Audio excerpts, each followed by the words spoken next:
Hello and welcome to another Fantasy Premier League update. And it's all been going off in the recent weeks, so let's get straight into it.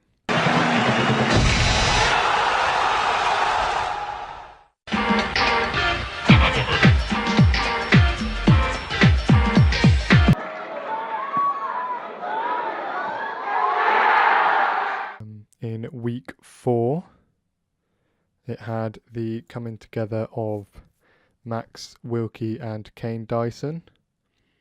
And obviously, as you can, we had in the previous round with all the Kane thinking it was going to be an easy win.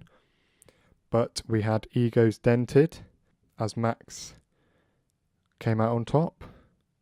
He scored, what did he score? He scored 45, a massive 45 compared to Kane's 24. Kane had an absolute nightmare. And there was a 21 points difference in this one. I'm just going to have a quick look at Max's team, and obviously Mane was his biggest player. Let's have a look because he obviously scored in Liverpool's 2-1 win, and that proved to be the difference. And Kane had a bit of a nightmare. As you can see, both sides made lots of changes. Kane made 3 and Max made 2, and I think they all sort of struggled for Kane. It was Iwobi, Vieto and Chilwell, whereas Max brought in Gray and Bowley, and you can see Bowley had a very positive impact in this one. Move on to the next game. We're just going to whiz through week 4. The next game I've got is Joe versus Max Lee, and Joe lost out to Max with a difference of 8 points, and I think Max's best player, Max came out on top on that one. Let's have a look at Luke and Jack's game. Luke scored the highest points of the week with 52, and as well had the biggest difference with 24 points. David Luiz getting 8, Walker 10, Schürrle getting his goal.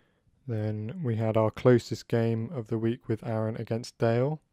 And even though we thought Dale was sort of the average game week player, not really caring, Aaron's managed to lose this one by 5 points. And then we had the Liam Derby, where it was me versus Nichols. And Nichols came out on top on this one with 19 points difference. So obviously Lacazette with 12 was probably the difference maker with that one. And Holebas as well with his assists in Watford's games. And then lastly, we had Nate against Lee.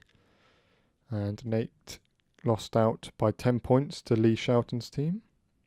And obviously it didn't help with Alisson's mistake, but he still scored 3 points. And I'm going to add a new segment called Alisson Watch.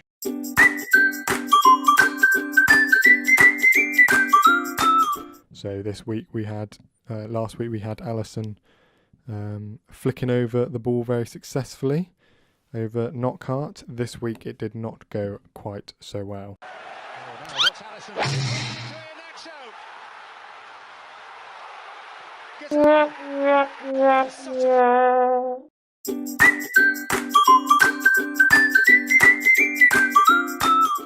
And as you see, it led to Leicester's goal. Now let's move on to, and then I don't think it will show me for the league, but I think that put Max back on top, and replaced him with Nate because of that change. And the player of the week was Cedric. After the international break, we had game week 5, and we had lots of changes. And we've had plenty of controversy as well. So I'm going to go straight to the controversy. Let's have a look. So we had some player trades, our first player trades of the season. And Luke Cameron managed to get Hazard from Dale for Richie. And Liam managed to get Sterling and Valencia for Barkley and Daniels. Now, we knew Dale wasn't paying too much attention to the fantasy, myself and Luke have managed to do a deal with Dale and get a few of his players. Some managers were not so happy, as we have seen with Max, and he has gone on to say that it was unfair and has chosen to throw away his team. So he has offered several players to several other managers, due to, even though there is an option to veto trades, it obviously both trades went under the radar. So I'm not sure if the other managers agree and what would bring Max Wilkie back. Please let me know. And remember, obviously, with the transfer window in January, there are still players who can be available. And maybe if Max does feel like he's been hard done by, we can do some sort of deal where he gets to choose one player first or something like that. Or, you know, something. And anyway, he'd probably get that option anyway if he is losing. But you know, most of most of the issue as well was sort of heightened this week as Max played Luke, and we'd seen Hazard with his hat-trick scoring 20 points and Max missing out just by 7. But also at the same time, it could have been very different if Mane, Sanchez or Vardy had scored for Max, because then they would have overtaken Luke. So Luke didn't gain too much of an advantage in that game. Yes, it boosted him up. Yes, it won, but at the same time, it was still a close game. And 40-47 is, one of those unfortunate weeks. But, on another week, Max, you have Mane, Sanchez scoring, or Vardy, especially Mane or Vardy at the moment. One of them scores, two of them scores, or gets an assist, and Max probably wins that one. So I hope he changes his mind about the trades, or I hope other managers veto the trades, so then we can see Max stay in the league and keep this league going. Here's Kane and Nate, where they brought our first draw of the season with 39-39. So David Silva getting most of the points for Kane this week with 11, and Maddison continuing his form with 8. And he has now been dropped down to 3rd in the league with this result.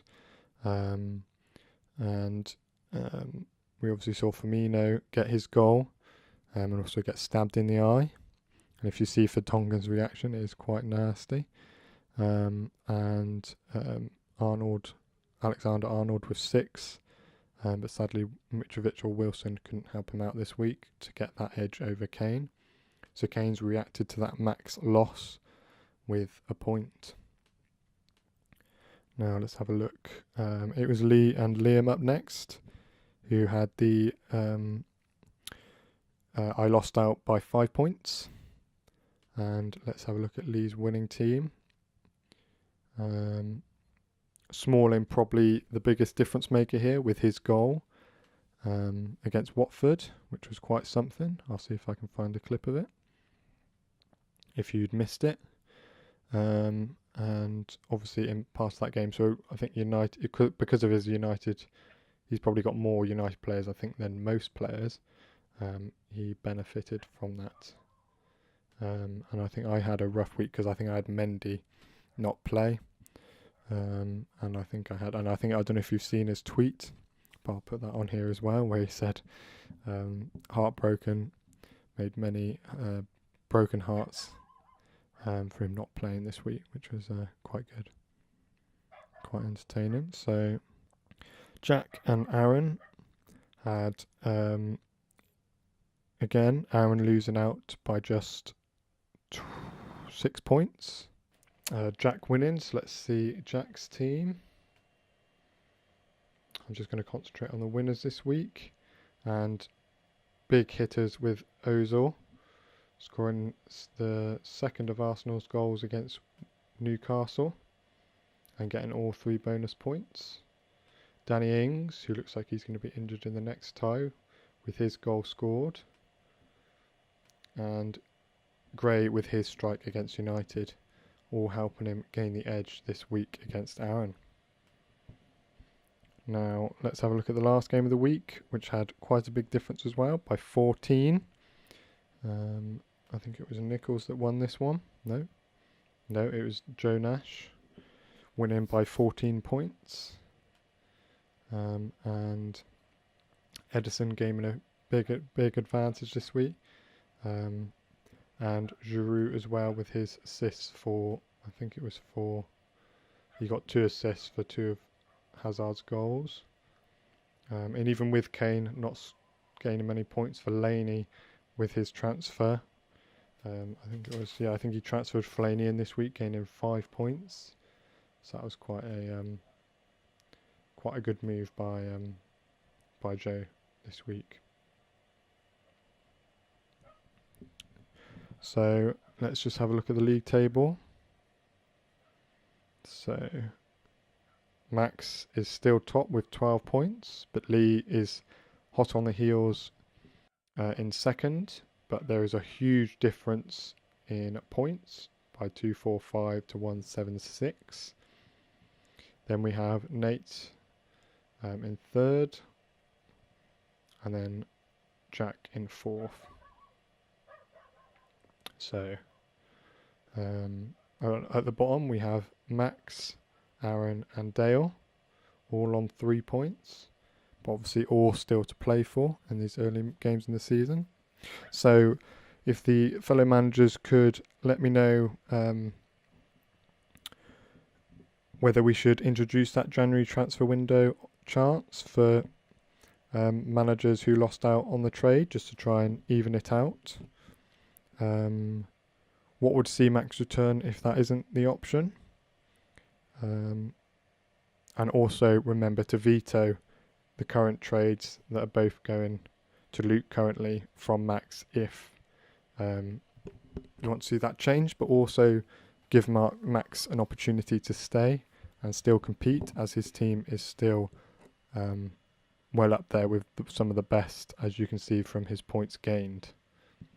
And I think he's just got unlucky, so we'll have to so remember, just to add it to the chat or message me any other way, and see you next week.